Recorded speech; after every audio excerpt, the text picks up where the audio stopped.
Let's talk some Chicago White Sox baseball while we're at it.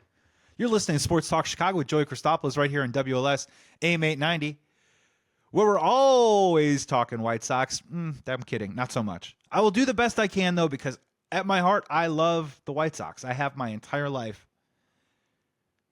For me, rooting for the White Sox is what baseball. The Chicago Cubs are my heart, and Chicago White Sox are my head. My love of baseball comes from watching White Sox teams in the 90s like Frank Thomas. So to see where they're at, look, it's sad. I'm not saying anything new.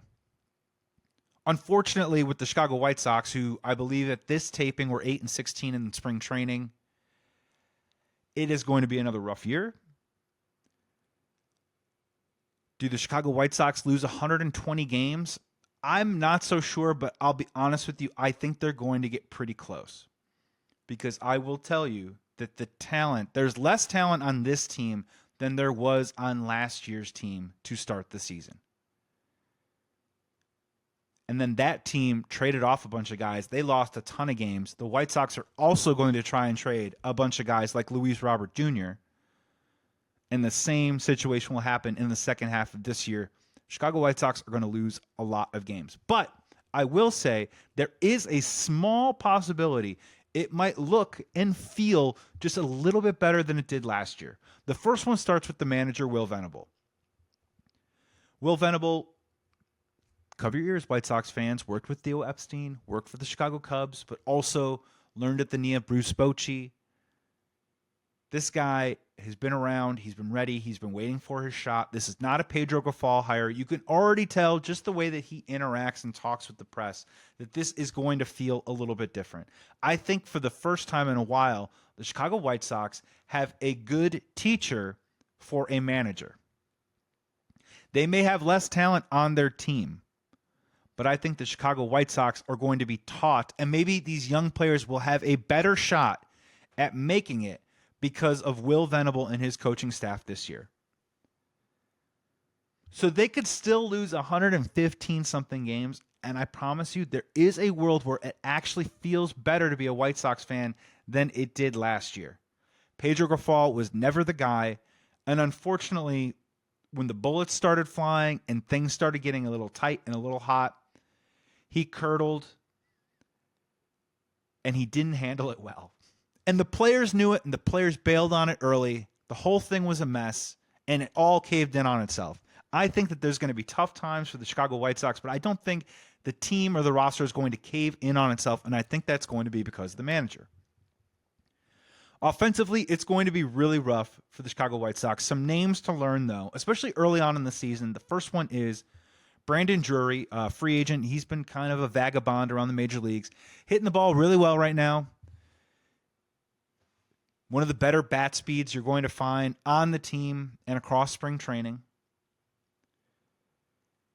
And I think he's a guy, at least early on, hopefully can come out and stay as hot as he's been in spring training and give the White Sox a little bit of a push because there isn't a lot of pushing going on with the rest of the lineup. Andrew Benintendi's out for the next couple of months with a broken hand. Andrew Vaughn, a lot of White Sox fans are giving up on him. I think this is a great opportunity for him to have a really good season. He is a guy who came out of college as no matter what will happen, he will hit. And to be quite frank, he has been pretty pedestrian at best, replacement player level. So could Andrew Vaughn be a guy that, look, I'm not saying turns into this wild all-star, but can he be a guy that at least can be a stable catalyst in the middle of the lineup, come up with some big hits, keep him in some games, maybe win one every once in a while? There's Miguel Vargas, the third baseman that came over in the trade with the Los Angeles Dodgers last year from Michael Kopech.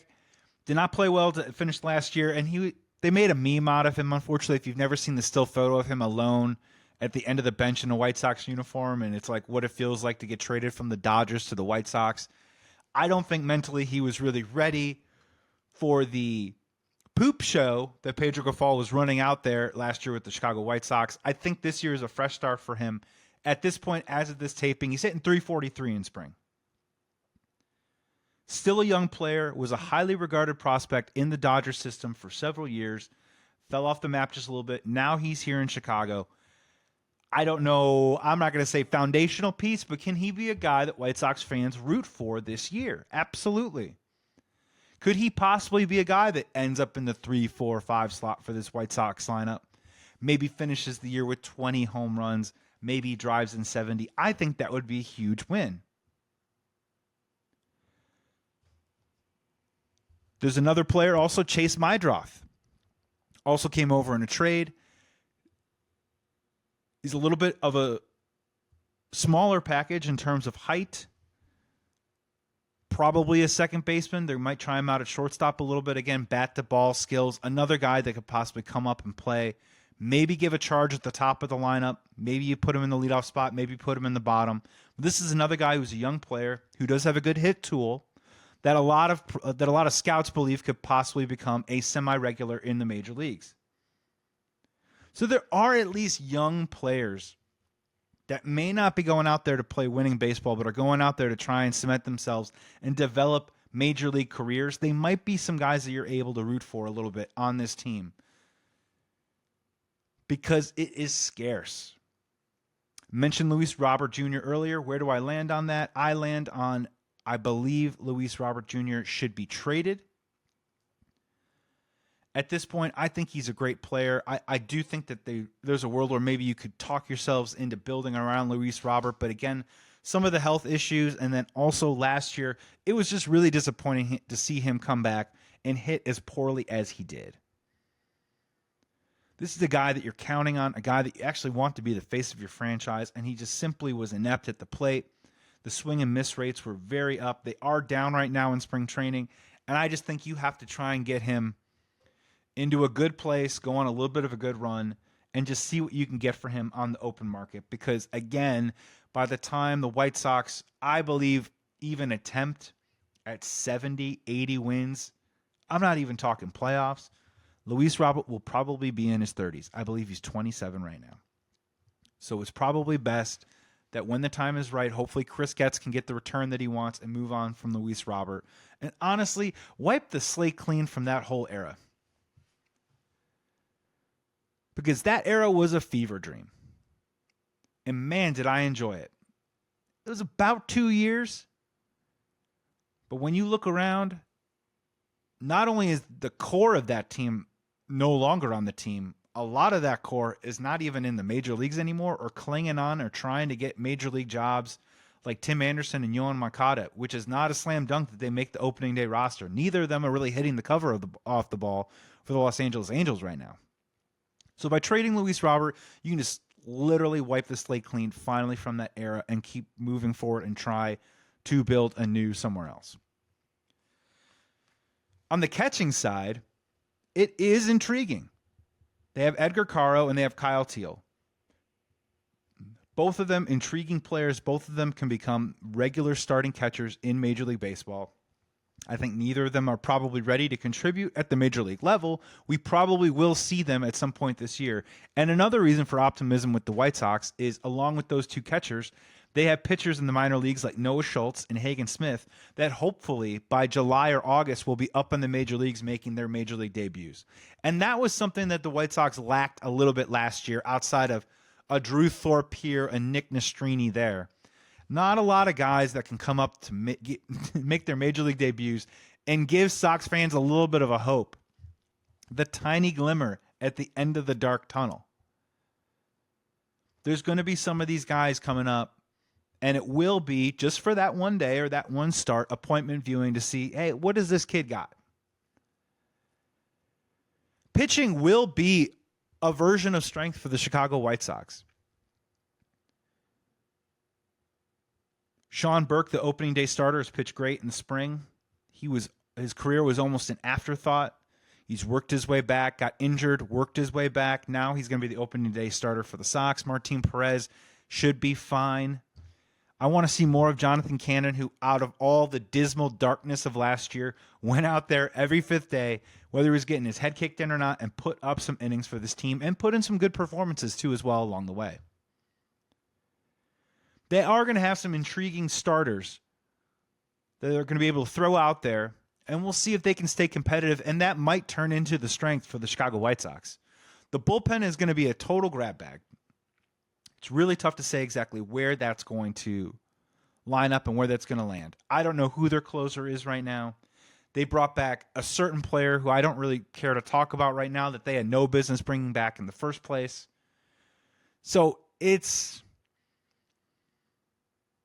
Band-Aid isn't even the right word to say what that bullpen is going to be. So win total prediction time for the Chicago White Sox. Man, I'll be honest with you. I do think they get to 50 wins, which means they lose 112 games, but would be an improvement over last year. I do think culture-wise, vibe-wise, Will Venable-wise, I think the White Sox are way better off now than they were last year. However, the talent and the developmental stage of a lot of these players that we think are going to become pieces for the White Sox in the future, they just aren't there right now. I think it could get ugly at times. But I do think the vibes are going to be a little bit better. I do think individual performances, I hopefully think that they'll walk away out of this year with some more pieces that they feel good about, that White Sox fans feel good about. And then they can move forward and see what happens next year. They probably will be bad again in 26. Probably will be bad again in 2027. But I'm doing the best I can to paint whatever version of optimism or even possible enjoyment that you can maybe have with the Chicago White Sox moving forward. I'm going with 50 wins. Boom. Mark it. We're about to get out of here in Sports Talk Chicago with Joey Christopoulos. You're listening to WLS AM 890. Thank you so much for tuning in. I hope you had a wonderful week. Hope you have a great weekend. Just before you go, and if you're watching on YouTube, please comment and question below. I am going to be doing a segment coming up soon, and it's a personal list near and dear to my heart. I'm going to be doing my top 10 Chicago sports hates of all time. I don't really hate anything, but you're allowed to have a sports hate, a team, a player that you just can't stand, that has been the thorn in your side, that grinds your gears, that makes you upset. And every time they go up against your favorite team or your favorite player, it is an all-out battle. And therefore, you sports hate them.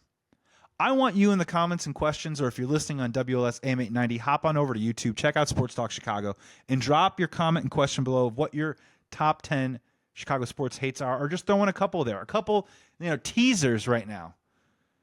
Easy ones, right? Brett Favre for me. Aaron Rodgers for me.